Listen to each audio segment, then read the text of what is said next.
नमस्कार दोस्तों, स्वागत है आपका। मेरा नाम है कान्हा और आज बात करूंगा पैसा बचा के पैसा कैसे कमाया जाए। यानी आपके बिजनेस के रेवेन्यू को बिना बढ़ाए, आपके प्रोडक्ट की मार्जिन को बिना बढ़ाए, आपके बिजनेस की कमाई कैसे बढ़ाई जाए। दोस्तों, आज बात करूंगा आपके बिजनेस के खर्चों को कैसे कम किया जाए। आज ऐसे 10 पॉइंट्स आपके साथ शेयर करूंगा जिससे आपके बिजनेस के खर्चे ड्रास्टिकली कम हो जाएंगे और आपके बिजनेस की कमाई ड्रास्टिकली बढ़ जाएगी। दोस्तों, मेरा पहला point, reduce your cost of capital.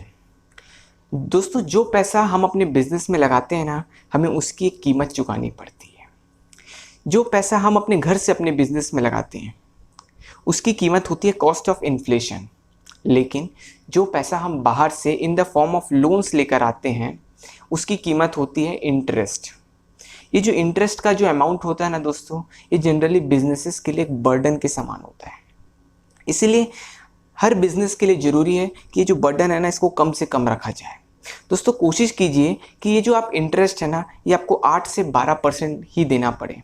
कोशिश कीजिए कि आप अपने फ्रेंड से, अपने फैमिली से, अपने नेबरहुड से आपको लोन मिल जाए, क्योंकि ये जो है ना, ये लोग आपके साथ, इनका रिलेशनशिप अच्छा होता है। ये आपसे कमाना नहीं चाहते, ये आपकी मदद करना चाहते हैं, इसलिए आपको कम रेट ऑफ इंटरेस्ट में आपको लोन दे देंगे। कोशिश कीजिए, अगर आप बैंक से लोन लेते हैं तो अपने बैंकर के साथ रिलेशनशिप आपका अच्छा हो। आप अपने बैलेंस शीट को स्ट्रॉन्ग कीजिए, क्योंकि आपका बैंकर जो है ना, आपके बैलेंस शीट को देखकर आपको लोन देता है। अपने बैंकर के साथ बैठिए, उसके साथ नेगोशिएट कीजिए और अपने लोन्स के इंटरेस्ट को कम कर लीजिए। एक तो हो गया दोस्तों, आपको लोन मिल गया 8 से 12% में। दूसरा प्रॉब्लम आता है हर बिजनेस के लिए, जब समय आता है इस लोन को रीपेमेंट करने का। दोस्तों, मान लीजिए आपने ए, बी और सी 3 लोगों से लोन लिया हुआ है। ए से 12% में, बी से 20% में और सी से 8% में। जब रीपेमेंट का चांस है, जब आपके पास पैसा वापस आ गया, अब आप तैयार हैं लोन को रीपे करने के लिए, तो दोस्तों सबसे पहले आपको बी को रीपेमेंट करना है। यानी जिससे आपने ज़्यादा रेट ऑफ इंटरेस्ट में लोन लिया हुआ है उसे पहले पेमेंट कीजिए, और जिससे सबसे कम रेट ऑफ इंटरेस्ट में लिया हुआ है लोन, उसे सबसे लास्ट में रीपे कीजिए। इससे क्या होगा, आपकी कॉस्ट ऑफ कैपिटल बहुत जल्दी और बहुत तेज़ी से कम होने लग जाएगा। दोस्तों मेरा अगला point, reduce your cost of PPP, product purchase price. दोस्तों, प्रोडक्ट परचेज प्राइस वो प्राइस होता है जिस प्राइस पे हम अपने रॉ मटेरियल को, अपने सेमी फिनिश्ड गुड्स को, अपने फिनिश्ड गुड्स को अपने सप्लायर के पास से लेकर आते हैं फर्दर प्रोडक्शन के लिए या फाइनल कस्टमर को सेल आउट करने के लिए। मान लेते हैं आप 80 रुपये में एक सामान को लेकर आते हैं, 100 रुपये में बेच देते हैं। आज मैं चाहता हूँ ये जो 80 रुपये में जो आज आप सामान लेकर आते हैं, इसे 70 रुपये में कैसे खरीद कर लेके आएँ। अगर 80 रुपये के सामान को 70 रुपये में अपने सप्लायर के पास से ऑब्टेन करना है, तो इसके लिए आपको अपने सप्लायर के साथ सबसे पहले एक स्ट्रॉन्ग रिलेशनशिप बनाना होगा। ज़्यादा नंबर ऑफ सप्लायर्स के साथ डील मत कीजिए, लिमिटेड नंबर ऑफ सप्लायर्स के साथ डील कीजिए, ताकि आप उनको इकोनॉमिक्स ऑफ स्केल दे सके, बल्क परचेस आप उनके साथ कर सकें। आप देखिए, क्या आप अपने सप्लायर से बल्क में परचेस कर सकते हैं क्या? उनसे एडिशनल डिस्काउंट ले सकते हैं क्या? आप देखिए, क्या एडवांस पेमेंट करके आप 4-5% एडिशनल डिस्काउंट ला सकते हैं क्या? आप देखिए कि क्या आप अपने पेमेंट को डिले कर सकते हैं क्या? आप अपने सप्लायर के साथ नेगोशिएट कीजिए। दोस्तों, बात बड़ी सिंपल है, लोग आपसे तभी जुड़ेंगे जब उनका फ़ायदा होगा। जब तक आप अपने सप्लायर को फ़ायदा नहीं दे पाएंगे, उसको economics of scale, bulk purchase का फ़ायदा नहीं देंगे, आपका सप्लायर भी आपको फ़ायदा नहीं देगा। लिमिटेड नंबर ऑफ सप्लायर्स के साथ डील कीजिए और गेम चेंज कर दीजिए। दोस्तों, मेरा अगला point, use low cost marketing techniques. दोस्तों, अब हमें अपने बिजनेस की कॉस्ट ऑफ प्रमोशन को कम करना है, यानी कॉस्ट ऑफ एडवर्टाइजिंग को कम करना है। इसको हम कम कैसे करेंगे? इसके लिए हम लो कॉस्ट मार्केटिंग टेक्निक्स का यूज़ करेंगे। हम अपने एग्जिस्टिंग कस्टमर को हमारा नेक्स्ट बेस्ट कस्टमर बनाएंगे। हम अपने कस्टमर को लॉयल बनाएंगे, उसे रिटेन करेंगे। हम अपने कस्टमर से रेफरल प्रोग्राम कंडक्ट करवाएंगे। हम कंटेंट मार्केटिंग पर फोकस करेंगे। हम अच्छे अच्छे कंटेंट्स इंस्टाग्राम, व्हाट्सएप, फेसबुक की मदद से लोगों के साथ शेयर करेंगे। हम गूगल माई बिजनेस में खुद को एनलिस्ट कराएंगे, कस्टमर के फीडबैक को फीड फॉरवर्ड में कन्वर्ट करके दिखाएंगे। दोस्तों, मेरा अगला point, maintain exact level of inventory.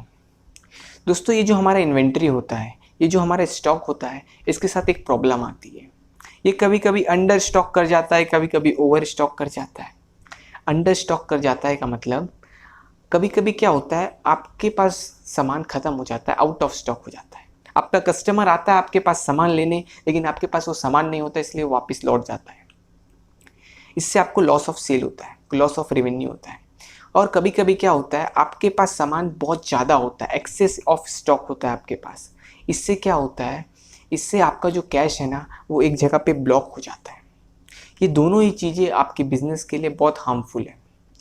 इस सिचुएशन से बाहर निकलने के लिए हमें अपने सारे प्रोडक्ट्स को, हमारे जितने भी प्रोडक्ट्स हैं उसे ABC एनालिसिस में एनलिस्ट करना होगा। यानी A यानी हो गया फास्ट मूविंग गुड्स, B यानी स्लो मूविंग और C यानी नॉन मूविंग गुड्स। जब आप कैटेगराइज कर देंगे तो अब आपको पता चल जाएगा आपका कौन सा प्रोडक्ट तेज़ी से मार्केट में बिकता है, कौन सा बाद में बिकता है, कौन सा प्रोडक्ट आपको अच्छा कमा कर देता है। इस हिसाब से आप अपने इन्वेंट्री को मैनेज कीजिए, अपने इन्वेंट्री को मेंटेन कीजिए।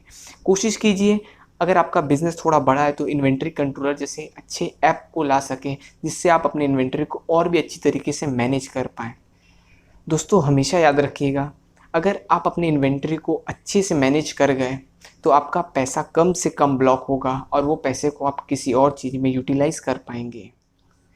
दोस्तों मेरा अगला पॉइंट, रिड्यूस योर लॉसेस। अब मैं चाहता हूं दोस्तों कि अब आप अपने बिजनेस के नुकसानों को कम कीजिए।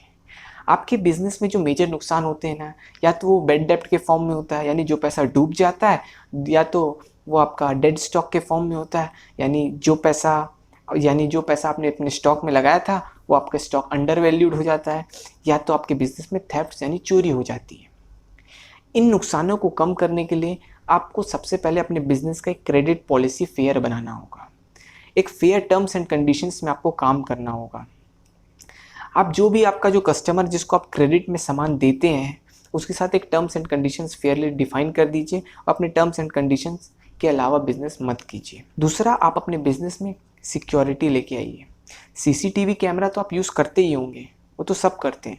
उसके अलावा आप देखिए आप और कौन सी सिक्योरिटी ला सकते हैं। डेटा की सिक्योरिटी क्या ला सकते हैं आप, क्या आप सामान के लिए मेटल डिटेक्टर ला सकते हैं, आप GPRS ला सकते हैं, आप कौन कौन सी सिक्योरिटी की टूल्स ला सकते हैं अपने बिजनेस में। इसके लिए आपको वेंडर के पास जाना होगा, वेंडर आपको बताएगा कि आपके लिए कौन से टूल्स अच्छे हैं। उन टूल्स को लेके आइए, अपने बिजनेस को थोड़ा सा सिक्योर बनाइए। दूसरा दोस्तों, डेड स्टॉक से अगर लड़ना है अपने को, डेड स्टॉक को अगर कम करना है, इसके लिए आपको इन्वेंट्री मैनेज करना होगा। अगर आपने पिछला पॉइंट देखा है तो आपको समझ आ चुका होगा इन्वेंट्री को कैसे मैनेज करना है। अगर आप इन्वेंट्री को मैनेज कर गए तो डेड स्टॉक अपने आप नहीं होगा। दोस्तों मेरा अगला point, efficient management of operational expenditure. दोस्तों मैं चाहता हूँ कि आपके बिजनेस का जो डे टू डे एक्सपेंस होता है ना वो भी कम हो जाए। जो डे टू डे एक्सपेंस होता है इसे कम करने के लिए दोस्तों सबसे पहले आपको अपने बिजनेस की लीकेजेस, अपने बिजनेस की वेस्टेजेस को कम करना होगा। आपको अपने बिजनेस में कल्चर लेके आना होगा। वो कल्चर होगा doing right things at the first time. दोस्तों अपने बिजनेस में अपने एम्प्लॉयज़ को ट्रेन कीजिए, कल्चर बना दीजिए एक बार में सही काम करने का। कोशिश कीजिए जो आप ऑफिस सप्लाईज फर्स्ट हैंड खरीदते हैं ना उसे सेकेंड हैंड खरीदने की कोशिश कीजिए। रीफर्बिश्ड इक्विपमेंट्स लेकर आने की। जो आप लैपटॉप, जो आप ऑफिस इक्विपमेंट्स जो बार बार खरीदते हैं ना, नया ना खरीद कर रीफर्बिश्ड इक्विपमेंट्स के ऊपर ध्यान दीजिए।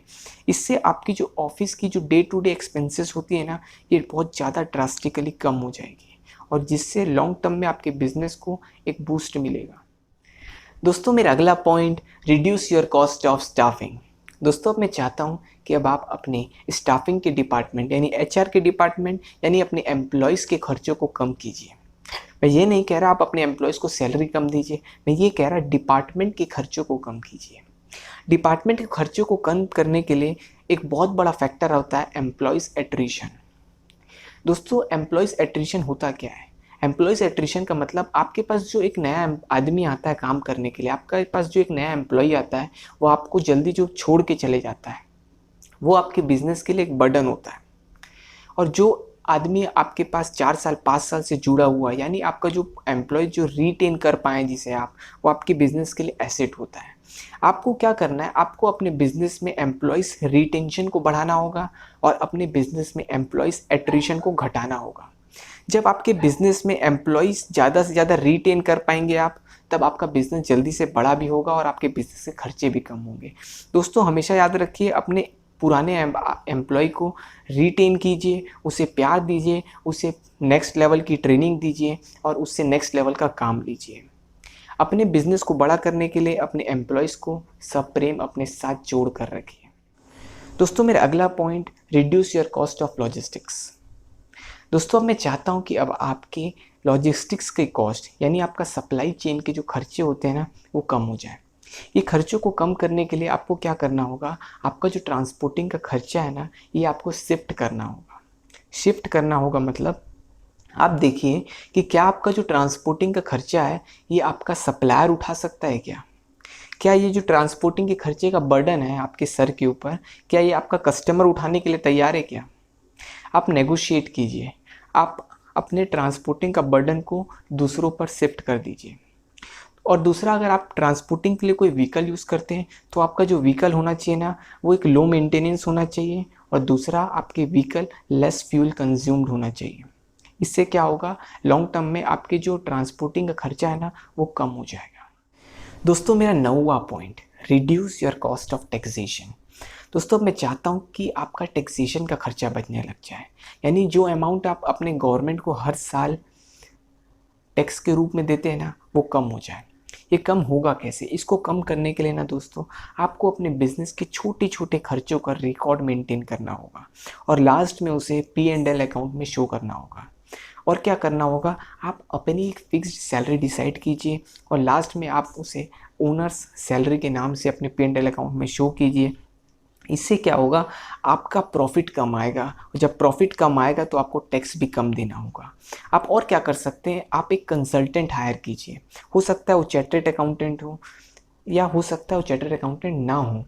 वो जो कंसल्टेंट होंगे ना दोस्तों वो आपको मदद करेंगे कि टैक्स की बचत कैसे की जाए। इनकी जो फीस होती है और ये जो वैल्यू क्रिएट करके देते हैं ना आपके लिए, वो उन दोनों का कोई कंपैरिजन नहीं है दोस्तों। इनकी फ़ीस मत देखिए, ये जो वैल्यू क्रिएट करके आपके बिजनेस में खर्चे कम करेंगे ना उसको देखिए। दोस्तों मेरा अगला और आखिरी point, create and stick to a budget.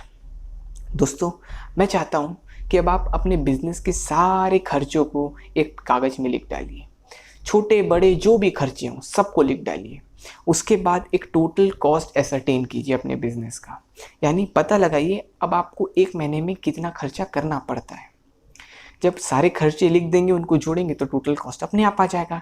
उसके बाद अब आपको अपने लिए एक बजट बनाना है, वो बजट होगा 10% less of the total cost. यानी अगर आपका टोटल कॉस्ट आया 1,00,000 रुपये तो अब आपके लिए बजट होगा 90,000।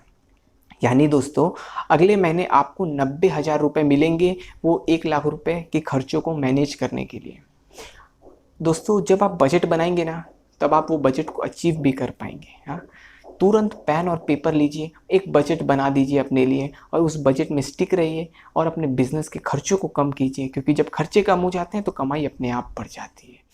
दोस्तों अगर ये वीडियो आपको थोड़ा भी अच्छा लगा हो ना तो लाइक कर दीजिएगा, चैनल को सब्सक्राइब कर दीजिएगा, बेल आइकन को हिट कर दीजिएगा। नीचे कमेंट बॉक्स में जाइए, कमेंट करके बताइए ये वीडियो आपको कैसा लगा। अगला वीडियो किस टॉपिक में चाहते हैं कमेंट कर दीजिए। दोस्तों मेरा काम था वीडियो को आप तक पहुंचाना, अब आपकी जिम्मेदारी ये वीडियो को बाकी लोगों तक पहुंचाना। Let this video spread.